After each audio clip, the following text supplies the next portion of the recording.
Pro Flamengo perder o Campeonato Carioca, ele tem que perder, basicamente, o Fluminense numa melhor de 3. Tem que perder o primeiro jogo, que é agora da final da Taça Rio, e depois, numa final em 2 jogos, também tem que perder a somatória desses 2 jogos pro Fluminense.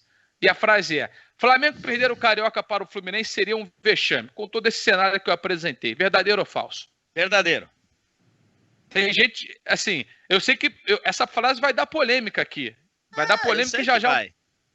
Mas assim, tem aquele negócio, o futebol é jogado 90 minutos, eu sei, mas do jeito que foi feito, do jeito que foi planejado, do jeito que foi construído, o Flamengo perder esse campeonato é um vexame. O campeonato foi feito por, assim, eu não posso falar senão vou ser multado, mas assim, né? Então, né? Então, mas gente, então é isso, verdadeiro. Mas não dá para relevar um pouquinho, André? Não daria para tirar um peso, uma eventual perda de título? Assim, dentro desse contexto mesmo que você falou, são os argumentos da bola da vida inteira, de ser um clássico, de ser a camisa que pesa também. Então, assim, vexame, eu acho uma palavra muito forte, tá? Eu estou dando um desconto para o uso popular do termo, tá? Porque, assim, vexame é o cara não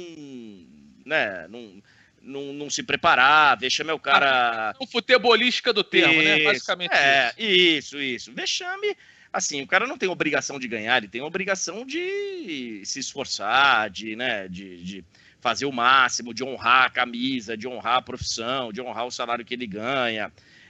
Basicamente é isso, ok. Então, assim, o termo é forte, mas eu tô dando um desconto pro uso e pro momento que a gente está vivendo, que é completamente de exceção. Tem um time que forçou a barra para ser campeão, para jogar rápido, para ir, enfim, até agora eu não entendi, mas ok, não vou entrar mais nesse mérito, o campeonato tá aí. Então, assim, ganha logo. Tem que ganhar, porque, tem que ganhar, eu acho. Mauro Betting, você tem uma frase que o clássico iguala os desiguais. É uma frase que você costuma usar, é uma frase que eu gosto muito. Mas tem limite também para essa frase, Mauro Betting. E talvez a gente esteja no limite. Flamengo perder o Carioca para o Fluminense seria um vexame, verdadeiro ou falso? Para mim ainda é falso pela questão mais ou menos que o André abordou, que eu concordo, que assim, eu acho que é mais ou menos até a ver com a primeira coisa que eu falo, é questão de, e não estou dizendo que evidentemente que é a pedra da lei, é um fato, é uma opinião, né, e base de algo que eu acredito muito, que é o fundamental que está faltando ao mundo mais do que amor, que é respeito, porque amar o Palmeiras, amar a profissão, amar vocês, é um pouco mais forte, mas amar meus filhos, minha mulher, muitas coisas, pizza, até de portuguesa, é fácil. Respeitar o outro lado, a outra camisa, a outra ideia, o que acabou de ser falado aí por um dos nossos missivistas aqui, é mais difícil. Mas, enfim, é o que a gente tem que ter. Então, respeito. Evidentemente, a não ser quando há quieta, Toff, a não ser quando há um evidente suborno, alguma prática ilegal, alguém vende um jogo, nunca é uma vergonha você perder.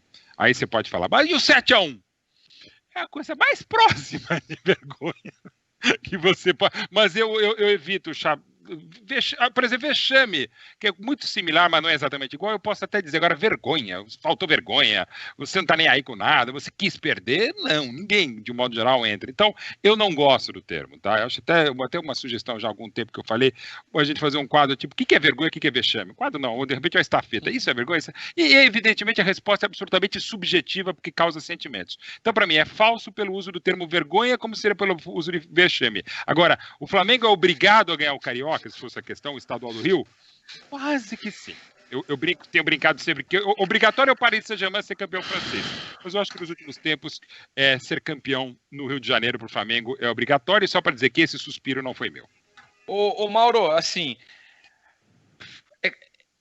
tem a tradição, tem o peso histórico num confronto como esse, tudo isso está sendo levado em consideração, e tudo isso eu estou embutindo aqui na minha pergunta para você. Mas tá praticamente transformado numa disparidade, assim, óbvio, hoje obviamente, me parece muito óbvio que o Fluminense está mais perto do Volta Redonda, que foi o adversário da semifinal do Flamengo, do que perto do Quer dizer, o Volta Redonda está mais perto do Fluminense, em termos de qualidade, do que o Fluminense perto do Flamengo. Então, assim, eu acho que a distância é quase a mesma do que o Flamengo teve como adversário na semifinal. Eu diria que, até para usar um termo que eu detesto no futebol de primeiro terço, segundo terço e terceiro terço, ou último terço ou terço final, digamos, no primeiro terço está o Volta Redonda, no terço do meio, segundo terço, o intermediário está o Fluminense, no terceiro terço está o Flamengo. A distância entre eles, eu posso dizer que é algo até parecido, mas a distância, Volta Redonda para mim está distante do Fluminense, o Fluminense está distante do Volta Redonda, e a distância do Fluminense e mais ou menos do Vasco, mais ou menos do Botafogo para o Flamengo é essa no Rio, e em muitos outros grandes do Brasil, não tem dúvida. É isso por enormes méritos do Flamengo. Bom, quero ver a galera o que está dizendo aqui, tá? O Davi Alves está dizendo, desmerecendo um clube gigante como o Fluminense. Não é desmerecer, gente, é analisar a diferença hoje e cada um vai ter uma interpretação aqui. O Jefferson Medeiros está com a gente, a Isabel Abadia está dizendo que o Fluminense está com um time cheio de aposentados, aquilo que a gente falou lá no começo do programa, gente. Foi o primeiro comentário do programa. Não aposentemos terceiros, né? No máximo, nos aposentemos. Josafá Almeida está com a gente, Denis Loretti, tá falando aqui sobre o jogo ser no Maracanã, vamos ver exatamente isso. Lucas Barros, a Elvira Cruz está dizendo, vou deixar o meu like aqui.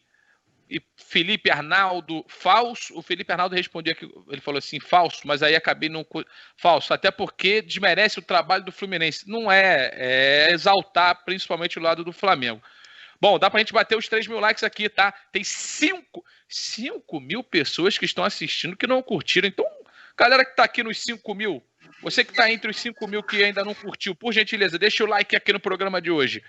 Vitor, Flamengo perder o Carioca para o Fluminense seria um vexame. Verdadeiro ou falso? Eu acho que você tem aí alguns componentes aí para você dizer que e aí é o fato de ser uma final, é o fato de ser um Fla-Flu, é um fato de toda uma história entre Flamengo e Fluminense numa final, em finais, e que você tem coisas épicas aí, o Fla-Flu de 63, o Fla-Flu do gol de barriga. Então você tem essas coisas, mas dada a diferença dos dois times, de qualidade dos dois times, dada a diferença de preparação nesse retorno da paralisação, que o Fluminense teve alguns dias, o Flamengo teve 40 dias. Dado o estágio de trabalho, o Flamengo mantendo o mesmo técnico, mesma base, o Fluminense trocando de técnico, trocando de vários jogadores, eu acho que se você não puder usar vexame nesse contexto, você não pode usar nunca mais. Então você tem que abolir o contexto de vexame no futebol, porque são muitos elementos favoráveis, muito favoráveis ao Flamengo. E aí, nesse caso, o Fluminense teria que pelo menos empatar a final da Taça Rio e ganhar nos pênaltis, depois ganhar um jogo na final e pelo menos não perder o outro, né? Então, assim, se nesse contexto, com tudo isso, você não puder usar a palavra vexame, você nunca mais pode usar a palavra vexame no futebol. Então, para mim, eu vou votar, ainda que não seja fácil votar sobre isso pelo contexto histórico, pelo tamanho do Fluminense, pela rivalidade, por ser uma decisão, eu vou votar verdadeiro. E assim, o Vitor, dá para dizer que seria contra qualquer outro time, né? Porque o caso é o Fluminense. Porque aí o torcedor do cara falou assim, vamos respeitar. Acho que a frase ela se aplicaria contra qualquer adversário dentro desse campeonato, né? Você poderia botar a frase, o Flamengo 2020 ou o Flamengo pós-paralisação seria um vexame não ser campeão, só para tirar o aspecto pessoal com o Fluminense, seria vexame não ser campeão. André, pelo que você já viu do que o Flamengo apresentou nos últimos ano e meio, né? Botar assim, tem alguma brecha para o Fluminense? Tem alguma forma de adaptação? Que tipo de jogo o Fluminense tem que fazer para realmente dificultar a vida do Flamengo, hein? Porque primeiro tem que pensar nesse jogo da quarta-feira, que é o jogo que vai definir se a gente vai ter ou não vai ter final de campeonato. Difícil, viu, Luizinho? Difícil, porque é um início de trabalho aí, e, enfim, a diferença de treinamento é enorme. O Flamengo já tem um conjunto que voltou num altíssimo nível também, né? Muita gente poderia imaginar, pô, uma parada longa, de repente. Mas o desnível é muito grande por várias razões. Por várias razões, inclusive ter voltado antes e ter. Enfim. Então, assim, cara, final. Pode acontecer. Pode acontecer. A gente já viu coisas no futebol que, né? Mas eu acho muito, muito difícil, cara. Ganhar um jogo, de repente até, sei lá. Mas eu acho muito difícil. Assim, circunstância, alguém é expulso no começo, sei lá. Mas eu acho bem difícil, viu, Luizinho? Bem difícil. Né? E aí, Vitor, se ainda tem agravantes para esse confronto da quarta-feira, de depois de amanhã, é que aparentemente depois da pausa o Flamengo voltou até melhor do que já estava antes, se é que isso é possível, mas voltou pelo menos no mesmo nível, e o Fluminense voltou pior do que estava antes, né? E ainda pode não ter o Fred, que saiu machucado ontem. Foi o contexto que eu falei, né? Esse time do Fluminense tomou um 3-0 do Volta Redonda, sem 3 jogadores que estavam afastados por causa do coronavírus, né? Que foram afastados no dia do jogo, tomou um 3-0 sem ver o caminho da bola, né? E o Flamengo ontem ganhou do Volta Redonda por 2-0 e no segundo tempo perdeu pelo menos 3 chances claríssimas, assim, não é, perdeu muito, não, o Flamengo teve várias chances, mas 3 foram claríssimas, então o Flamengo poderia facilmente ter vencido por 4-0, 5-0, então até isso, você tem ali um componente importante de uma vantagem muito grande do Flamengo.